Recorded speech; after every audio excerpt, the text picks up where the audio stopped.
लागे तोहर हमरा त लागे तोहर बुद्धि हेराइल बा।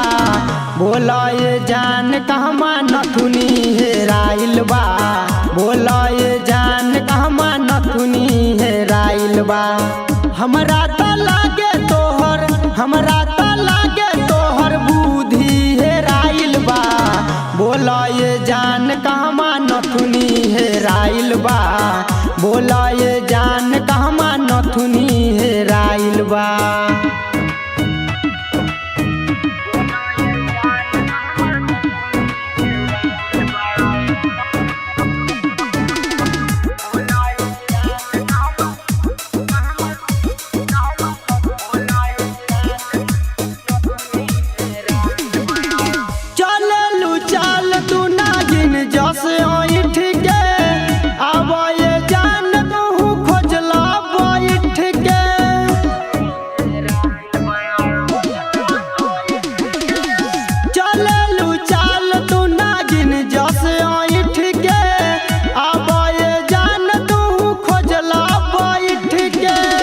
हमरा त लागे तोहर हमरा त लागे तोहर बुद्धि हेराइल बा।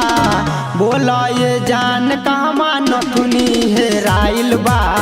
बोला ये जान कहमा नथुनी हेराइल बा।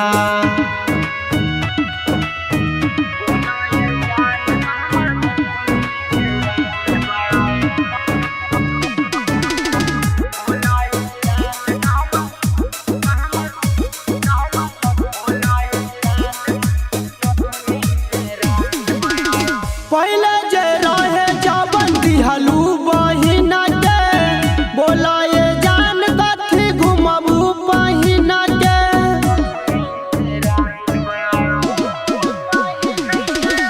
पहले जे रहे जवन दिहलू बहिना के। बोला ये जान कथी घुमबू बहिना के। मुरलियो पिंदर के मोर पिया पिंटू के पाकिट से राइल बा। बोला ये जान कहमा नथुनी हेराइल बा।